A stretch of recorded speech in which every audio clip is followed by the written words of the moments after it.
Egaa kitaaba Read People Like a Book jedhu kutaa lammaffaa isaa qabadhee isiniif dhufeera. Kutaa xumuraati. So inni xumuraa kun How to Understand Non-Verbal Cues and Detect Lies jedha. Namoonni afaaniin osoo isinitti hin dubbatin sochii qaamaa qofaan maal jechuu akka barbaadan beekuu akkamitti dandeenya? And ennaa sobanuu akkamitti beekuu dandeenya kan jedhu kana waliin ilaalla. Verbal gaafa jennu dubbiidhaan afaaniin, garuu non verbal gaafa jennu dubbii malee sochii qaamaatiin jechuudha. Body language, facial expression yookiin tone of voice kanneen jennu kan miira fuula isaanii irraa ilaallee yookaan sagalee isaanii irratti hundoofne namoonni maal akka nuun jechuu barbaadan ni beekna. Namoonni gaafa itti haasoftan harka isaanii yoo wal qaxxaamursiisan cross yoo godhan nama san uncomfortable gootaniirtu yookaan walii hin galle yaadni keessan isaaf hin taane. Lammata leading forward and backward. Leading forward gaafa jennu yeroo isin haasoftan, yeroo isin haasa'aa jirtanitti yoo isinitti siqe itti toltaniirtu yookaan engage godhaaf jira jechuudha. Itti aansee maal natti haasa'uuf jedhee interest ta'eera jechuudha. Fookasiin isaa sinirra godheera jechuudha. Faallaa kanaan garuu duubatti yoo jedhe, gara duubatti yoo jedhe natti hin tolle siniin jechaati jira. Inni lammataa mallattoon biraa taafingii jedhama yookaan nama adabatee hin teenye. Innaa isin haasoftan yookiin harkaan waa tuttuqaa yookaan ol laala yookaan gara dacheet gadi lallaala, cinaaf asiif achi bitaaf mirga lallaala. Kun jarjaraa jira, yeroo na jala deemaa jira, dafii fixee isiniin jechaa jira. Uncomfortable gootaniirtu namicha kanas jechuudha. Jarjareeraa isiniin jechaa jira. Inni sadaffaa eye contact and losing eye contact. Kana jechuun yoo sillaale waa'ee waan haasa'aa jirtan sanii interestiidha. Interestii akka ta'e agarsiisa. Innaa isin haasoftan ija keessa yoo sillaale. Karaa biraatiin namni innaa haasa'u ija keessa ilaaluun mallattoon inni agarsiisu konfidensii qabaachuu, konfirm gochuu kana jechuun haasa'aa keessan san. Karaa biraatiin interestiin illee keessa jira jechuudha. Isin dhaggeeffachuudhaaf illee reedii ta'aa jira jechuudha namni sun. Kanaafuu atis innaa haasoftu ija namaa keessa ilaalaa gaafa haasoftu konfidensii qabaachuu keessa agarsiisadha.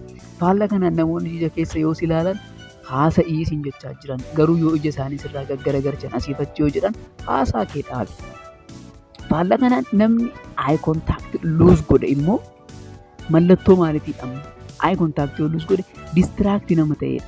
Mallattoo kennuudha. Distract namni ta'e mallattoo kennuudha. Osoo haasa'aa jirtu ol gadi kan laalu yoo ta'e nan saalfadhas jechaa jira.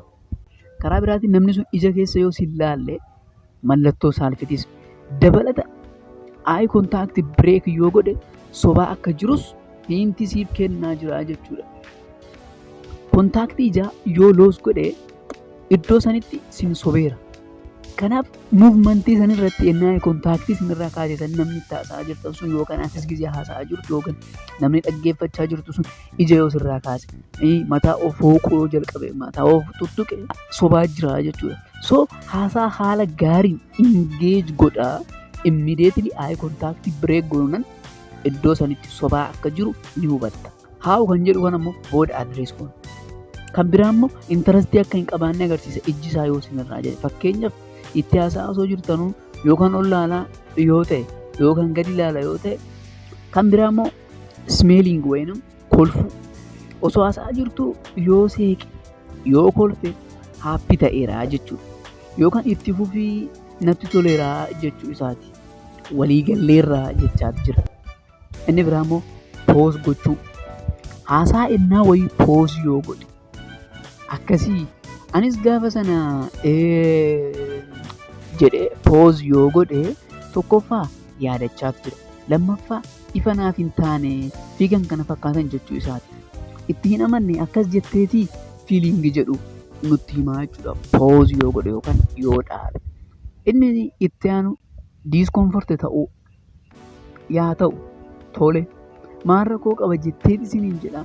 Garuu qaama isaatiin akka ittiin tolle yookaan boodii laangoojiin isaa akka ittiin tolle isinitti agarsiisa.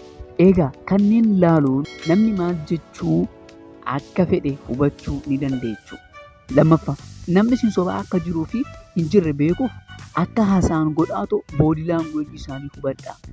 Okay, eessatti akkamitti ennaa jettaniin jechaatti pause godha. Kanaafuu isin sobaa jira. Dabalata overall osoo hin yaadamin ni jijjiirama.